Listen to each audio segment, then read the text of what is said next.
మహాగణాధిపతయే నమః. ఓం గురుభ్యో నమః. ఓం శ్రీమాత్రే నమః. అరుణాం కరుణాతరంగితాక్షీం ధృతపాశాంకుశపుష్పబాణచాపాం అనిమాదిభిరావృతాం మయూకైః అహమిత్యేవ విభావయే భవానీం. శ్రీమాత్రే నమః. ప్రేక్షకులకి ఆ లలితాంబిక అమ్మవారి యొక్క అనుగ్రహం పరిపూర్ణంగా కలగాలని మనస్ఫూర్తిగా కోరుకుంటూ మనం ఈరోజు చాలామంది పడుతున్నటువంటి జనరల్గా ఎటువంటి ఇబ్బందులు అయితే పడుతున్నారో వాటిని మనంతట మనమే మన జన్మజాతకంలో ఏ రకంగా చూసి పరిష్కారం చేసుకోవచ్చు, చాలా సింపుల్గా అనే విషయాలు తెలుసుకుందాం. ఒకటి, అందరూ ఇబ్బంది పడేది ఏమిటంటే వాళ్ళ జీవితంలో ఎదగలేకపోతున్నాము. మీ లగ్నం ఏంటి, మీ లగ్నాన్ని బట్టి అసలు ఏ గ్రహాన్ని చూసుకోవాలి, ఏ గ్రహ సంబంధించి చేసుకోవాలి. అలాగే వాళ్ళ జీవితంలో పేరు ప్రఖ్యాతులుగా ఎదగలేకపోతున్నారు కూడా ధనపరంగా ఎదగలేకపోతున్నారు. అంటే మీకు ధనాన్ని ఇచ్చే కారకుడు ఎవరు అసలు మీ లగ్నానికి, దాన్ని ఎట్లా డెవలప్ చేసుకుంటే మీకు ఫైనాన్షియల్గా ఉంటుంది. ధనం ఒక ఎత్తు అయితే మనకి రుణము, ఎక్కువ రుణాలు ఉన్నాయండి, ఏంటో ఈ అప్పులు ఎప్పుడు తీరుతాయో అర్థం కావట్లేదు అంటూ ఉంటారు. అటువంటి వాటికి ఎట్లాగా మీ లగ్నరీత్యా అదేవిధంగా ధనము, రుణము, కెరియర్ పరంగా కానివ్వండి, అలాగే వివాహపరంగా కానివ్వండి, ఈ విదేశీ సంబంధించినవి కానివ్వండి, ఇలాగా కొన్ని అంశాలు ముఖ్యంగా మేజర్గా మనకి ఏం కావాలి హెల్త్ పరంగా, వీటిని అసలు మనం ఎలా చూసుకోవాలి మన పర్సనల్ చార్ట్లో మనంతట మనమే, దీంతోపాటు దీన్ని ఎట్లా డెవలప్ చేసుకోవాలి అనేటువంటి అంశాలు చెప్తుంది నేనైనప్పటికీ కూడా చెప్పేస్తుంది సాక్షాత్ లలిత అమ్మవారిగా భావిస్తూ ఒక్కొక్క లగ్నం గురించి మనం తెలుసుకుందాం. కన్యా లగ్నము, కన్యా రాశి. అయితే లగ్నమే తీసుకోండి, జస్ట్ లగ్నం తెలియని వారి కోసమని నేను రాశి అనే వర్డ్ వాడాను. ఇక్కడ ఏంటంటే ఫస్ట్ ఆఫ్ ఆల్ కన్యా లగ్నంలో జన్మించామంటే వాళ్ళ స్ట్రెంగ్త్ ఏమిటి అంటే ఏదైనా సరే చూసి నేర్చుకునేటువంటి క్యాపబిలిటీ మీకు ఉంటుంది, ఇంకా అందులో ఎటువంటి సందేహం లేదు. ఇక్కడ గనక మీకు కెరియర్ పరంగా, ఎందుకంటే 1 and 10th లార్డ్ కన్యా లగ్నం అధిపతి, సో 1 and 10th లార్డ్ అయినప్పుడు ఇది ఇచ్చే రిజల్ట్ ఏమిటి అంటే స్పెసిఫిక్గా ఇది మీరు బుద్ధి బలంతో ఎటువంటి విషయాన్నైనా నేర్చుకునేటువంటి క్యాపబుల్ ఉన్నటువంటి లగ్నము. ఇప్పుడు ఈ కన్యా లగ్నం బాగుంది, అసలు వీళ్ళు పెద్దగా దేనిలోని చదవక్కర్లే, అంటే చదువుకోవడం తప్పని నేను చెప్పట్లేదు, బాగా అర్థం చేసుకోండి. ఒక సాఫ్ట్వేర్ ఇంజనీరు కంప్యూటర్స్ గురించి అద్భుతంగా చదివి ఆపరేట్ చేసేటువంటి ఆ ఇంజనీర్ ఎలా అయితే చేస్తాడో, వీళ్ళు కొంచెం కంప్యూటర్ గురించి చదువుకొని అంటే తెలుసుకొని వాళ్ళలాగా ఆపరేట్ చేసేయగలుగుతారు, కోడింగ్ రాసేయగలుగుతారు. ఏంటంటే తెలిసిపోతుందండి, ఏముందిలేండి ఇది పెద్ద విషయం కాదంటారు, మేనేజింగ్ బాగా చేయగలుగుతారు.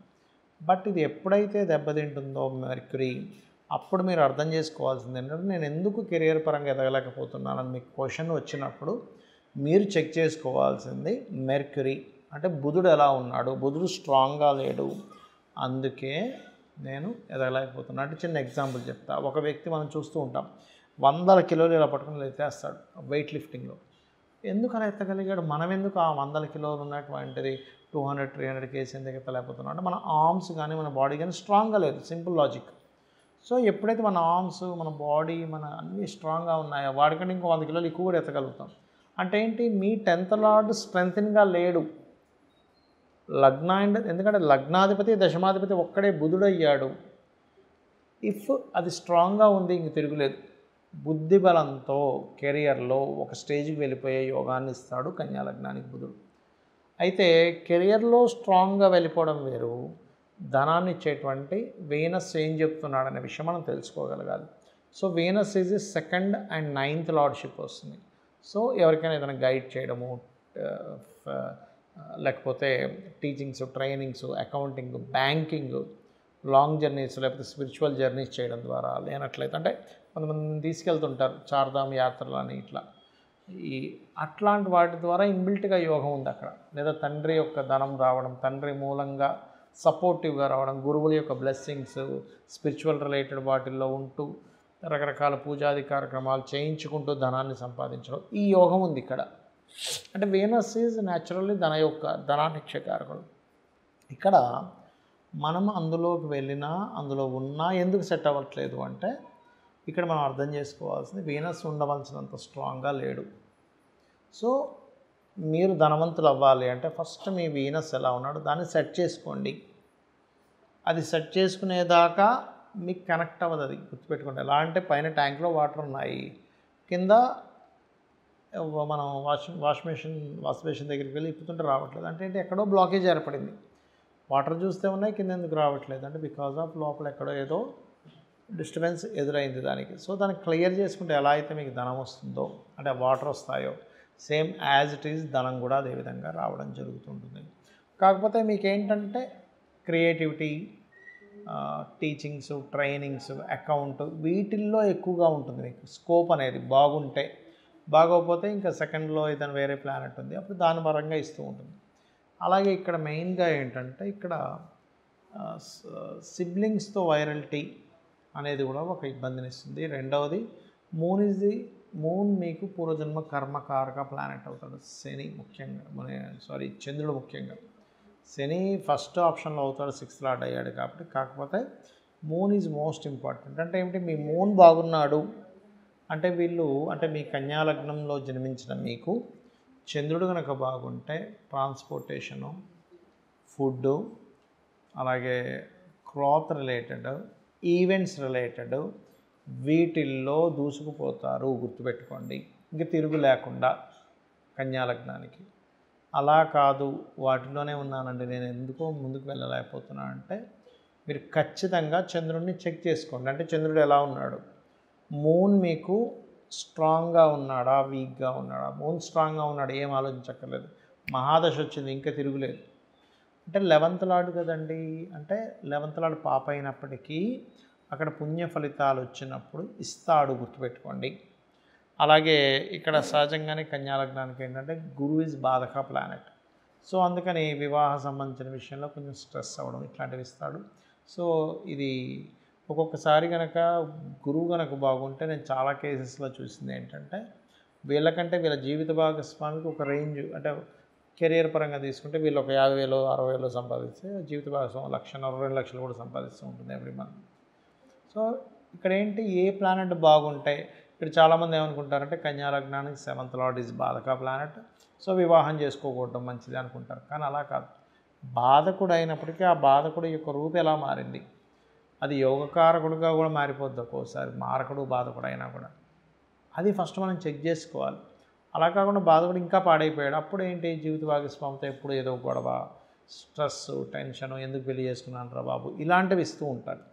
బట్ మీరు గురువుని చెక్ చేసుకోవాలి. గురువు ఎప్పుడు బాగున్నాడో అప్పుడు వివాహం చేసుకోవాలి. అంటే జూపిటర్కి ఎప్పుడు స్ట్రెంత్ వచ్చింది మీ జాతకంలో, పాపగ్రహాలతో ఉందా శుభగ్రహాలతో ఉందో చూసుకుంటుండాలి. అలాగే వీళ్ళకి వచ్చే జీవిత భాగస్వామికి కూడా కొంచెం అకౌంట్స్ అని, టీచింగ్స్ అని, ట్రైనింగ్ అని, కన్సల్టెన్సీ అని వీటి ద్వారానే ధనయోగం కూడా ఉంటుంది. బట్ ఎక్కడో దగ్గర వీళ్ళు జాబ్ చేయాలనే యోగం, జాబ్ చేయాలనే ఆలోచన చాలా ఎక్కువగా ఉంటుంది వీరికి. ఇక ప్రధానంగా చూసుకున్నట్లయితే ఇక్కడ విదేశాలకి చూసుకుంటే కన్యాలగ్నం వారు వెళ్ళరని కాదు, కాకపోతే స్థిర లగ్నం అయింది కాబట్టి అక్కడికి వెళ్ళే యోగం ఎక్కడైనా సరే గురుచంద్ర రాహు కానీ, శనిచంద్ర రాహు కానీ, లేదా 12th లార్డ్కి 2nd ఆధిపత్యంతో కనెక్టివిటీస్ వచ్చినప్పుడు ఏం జరుగుతుంది అంటే కన్యవారికి ఇది విదేశీ ధనయోగాన్ని ఇస్తుంది. అదర్వైజ్ ఇవ్వదంత తొందరగా. కాబట్టి చెక్ చేసుకుంటూ మీరు కనుక మీ లైఫ్ని చూసుకుంటూ మీరు ఎక్కువగా వెంకటేశ్వర స్వామి యొక్క ఆరాధన కనుక చేసుకున్నారా అన్ని విధాలా మీకు బాగుంటుంది. మనం ప్రధానంగా జ్యోతిష్శాస్త్రంలో అర్థం చేసుకోవాల్సినటువంటి 2 విషయాలు ఉంటాయి పర్టికులర్గా. ఒకటి గోచారము, రెండవది జన్మజాతకము. గోచారం అనేటువంటిది ఎలా పనిచేస్తుంది, అందరూ ఏమనుకుంటారు ఓన్లీ గోచారం వల్లేనేమో, అందుకే ఈ వార ఫలితాలు, మాస ఫలితాలు, పక్ష ఫలితాలని, సంవత్సర ఫలితాలని చూస్తూ ఉంటారు. కానీ గోచారం ఒక 10 to 15% మాత్రమే మీకు సపోర్ట్ లేదా అపోజ్ చేస్తుందా అనేటువంటి ఒక విషయాన్ని చెప్తూ ఉంటుంది. కానీ మీ పర్సనల్ చార్ట్ ఏం చేస్తుందంటే మీరు పూర్వజన్మల్లో చేసినటువంటి పుణ్యాన్ని, పూర్వజన్మలో తెలుసో తెలియకో చేసినటువంటి కొన్ని బ్యాడ్ కర్మాస్ని రిజల్ట్ ఇస్తూ ఉంటుంది. అయితే ఇక్కడ ఒక చిన్న విషయం ఏంటంటే చాలామంది ఏమనుకుంటారంటే ఇగో నన్ను దేవుడు పరీక్షిస్తున్నాడు, అసలు ఇవ్వట్లేదు, భగవంతుడు ఇవ్వట్లేదు, భగవంతుడు ఇన్ని కష్టాలు పెడుతున్నాను అనుకుంటా. అస్సలు భగవంతుడికి మీరు స్వయంగా చేసే కర్మకి సంబంధం లేదు. ఎలా అంటే ఒక హెడ్ మాస్టర్ ఉన్నాడు ఒక కాలేజ్కి, ఆ కాలేజీలో ఉండేటువంటి హెడ్ మాస్టరు మీరు రాసే ఎగ్జామ్కి సంబంధం లేదు. ఆయన మీరు రాసే ఎగ్జామ్ వల్ల మీకు మార్క్స్ వస్తాయి. ఎలా అయితే ఎగ్జామ్ రాసామో, ఎలా అయితే పార్టిసిపేట్ చేసామో, ఒక రన్నింగ్ రేస్ ఉంటుంది, పరిగెట్టేవాడు దాన్ని బట్టి వాడు గెలుస్తాడు. అంతేగాని అక్కడ చూసేవాడు లేకపోతే ఆ స్కూల్ హెడ్ మాస్టర్ మిమ్మల్ని ఏమి పరిగెట్టినప్పుడు ఆపడు కదా. సో ఏంటంటే ఇక్కడ మన కర్మలే ఈ రూపంలో వస్తున్నాయి అనే విషయాన్ని ఫస్ట్ గుర్తుపెట్టుకోవాలి. మనకు సంబంధం లేకుండా ఏదైనా ఒక విషయం అంటే సిబ్లింగ్స్తో గొడవలు కావచ్చు, తల్లిగారితో కొంతమందికి మాతృదోషాలు ఉంటాయి, తల్లిగారితో గొడవలు కావచ్చు, పితృదోషాలు ఉంటాయి, అంటే వంశాభివృద్ధి అవ్వట్లేదన్నా, లేకపోతే తండ్రితో గొడవలున్నా, లేకపోతే భార్యతోనో భర్తతోనో గొడవలున్నా, ఇవన్నీ ఏంటంటే పాస్ట్ లైఫ్లో మనం చేసుకున్నటువంటి కర్మలే ఈ రూపంలో వస్తున్నాయి అని అర్థం చేసుకొని వీలైనంత మట్టుకు ఆ గొడవలను ఎక్కువ పెంచుకోకుండా తగ్గించుకుంటే మీ కర్మ తగ్గుతుంది. కానీ దాన్ని మరింత పెంచుకుంటున్నారు, ఇంకా గొడవలు చేసేసి కోర్టు కేసులని, పోలీస్ స్టేషన్స్ అని. కొంతమంది ఉన్మాదంగా ప్రవర్తిస్తే దట్ ఈస్ డిఫరెంట్ కేస్. ఆ ఉన్మాదులకు సంబంధించిన విషయాన్ని మాట్లాడట్లేదు.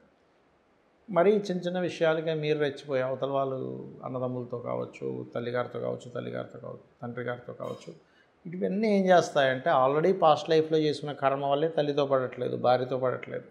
ఇక్కడ మళ్ళీ తీసుకొచ్చేసి మరలా మీరు దాన్ని పెంచుకుంటుంటే కొన్ని వందల జన్మలు మీరు మళ్ళీ ఎత్తుతూ ఆ కర్మలను అనుభవిస్తూ ఏమిట్రా నా కర్మ అని అనుకుంటూ తెలియని అజ్ఞానంలో దేవుడు ఎందుకు ఇలా చేస్తున్నాడు అని అనుకుంటాం. కానీ భగవంతుడు కేవలం మీ కర్మకి ఫలితం ఇచ్చే ప్రదాత మాత్రమే. కానీ మీ కర్మకి ఆయన ఎక్కడ కూడా అడ్డుపడ్డం కానీ, ఇప్పుడు మీకు మంచి కర్మ ఉంది, బాగా డబ్బులు వస్తున్నాయి, ఆయన వచ్చేమో అడ్డుపడ్డు, ఎవరు కూడా మిమ్మల్ని ఆపలేరు.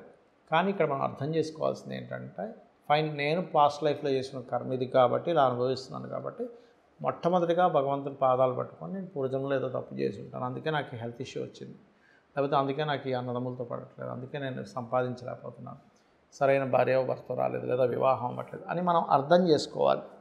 చాలామంది పొద్దున కూడా నేను ఒక జాతకం మాట్లాడినప్పుడు అతను ఏమన్నాడంటే మీకు మంచి తల్లిదండ్రులు ఉన్నారండి, చాలా లవింగ్ అండ్ ఎఫెక్షన్, అంటే అందుకే సార్ దేవుడు తొందరగా పట్టుకెళ్ళిపోయాడు అన్నాడు. అసలు అది సంబంధం లేదు. ఎందుకంటే దేవుడు ఎందుకు పట్టుకెళ్ళిపోతారంటే అంత సాడిస్ట్ కాదు కదా. వాళ్ళు ఎవరైతే జన్మ ఎత్తారో వాళ్ళు జన్మనెత్తినప్పుడే ఒక పర్పస్ కోసం భూమి మీదకి వస్తారు. ఒక పర్పస్ కోసం భూమి మీదకి వచ్చి ఆ పర్పస్ అయిపోగానే మళ్ళీ ఇంకో జన్మలోకి వెళ్ళిపోతుంది జీవుడు. అంతేగాని మంచిగా ఉన్న తల్లిదండ్రులని దేవుడు పట్టుకుపోవడం, అస్సలు బాలిన తల్లిదండ్రులని దేవుడు కావాలని ఉంచడం, అలాంటి స్క్రీన్ ప్లేట్ ఏమి చేస్తూ కూర్చోడు ఆయన. అది ఒక పర్పస్ ముందే మనం కోరుకుంటాం. లేకపోతే వాళ్ళ కర్మలను బట్టి ఇంతకాలం మనకు యోగం ఉంటుంది, లేకపోతే వీళ్ళిద్దరి మధ్యని అంటే తల్లిదండ్రుల మధ్యన కావచ్చు, భార్యాభర్తల మధ్యన కావచ్చు, వీళ్ళిద్దరికీ కొంత రుణం ఉంటుంది. ఆ రుణం తీరిపోగానే వెళ్ళిపోతారు. ఇంకా ఎలా అయితే బస్సులో ప్రయాణం చేస్తున్న ఒక వ్యక్తి ఆ స్టేషన్ రాగానే ఎలా దిగిపోతాడో ఇది కూడా అంతే అని అర్థం చేసుకోవాలి. ఇక నేను చెప్పేది ఒకటే, మీకు ఎటువంటి ఇబ్బందులు ఉన్నా లలితా సహస్రనామాలు నిత్యము పఠించండి. నిత్యము మీరు కనుక లలితా సహస్రనామాలు పఠిస్తున్నట్లయితే దానికి ఉన్న గొప్ప విషయం ఏంటంటే అది ఎవరో రచించినవి కావు, వాటిని అపౌరుషములు అంటారు. అంటే వసిన్యాది వాగ్దేవతలు అని అమ్మవారిలో నుంచే తెల్లటి కిరణాలుగా బయటికి వచ్చి వాళ్ళు శ్రీచక్రంలో 7వ ఆవరణలో ఉంటారు. వాళ్ళ యొక్క నామాలు స్మరిస్తే కూడా సర్వరోగహర చక్రము అంటారు. ఆ చక్రాన్ని 8 మంది, వసిని, కామేశ్వరి, విమల, జైని, ఇలా అరుణ, ఇలా 8 మంది ఉంటారు, సిద్ధేశ్వరి, ఇట్లా. అయితే ఇక్కడ ఏంటంటే ఈ నామాలు ఎవరైనా జపించినా అంటే వాళ్ళ ముందు ఓము తర్వాత నమః పెట్టి ఓం వసినీదేవి అయి నమః అని అనుకో, అలా చేసిన ముందుగా ఓం కామేశ్వర సహిత అని అనుకోని అలాగని చేసినట్లయితే కూడా మీకు ఎటువంటి రోగాలున్నా తగ్గుతాయి. ఒకటి. రెండవది, నిత్యము ఉదయము సాయంత్రము లలితా సహస్రనామాలు వినడం కానీ చదవడం కానీ చేయండి. మీరే చూస్తారు అప్పటి వరకు ఉన్నటువంటి లైఫ్ ఎలా ఉంది, దాని తర్వాత అమ్మవారి అనుగ్రహం ద్వారా మీ లైఫ్ ఎలా అద్భుతంగా మారింది అనేటువంటిది. శ్రీమాత్రే నమః.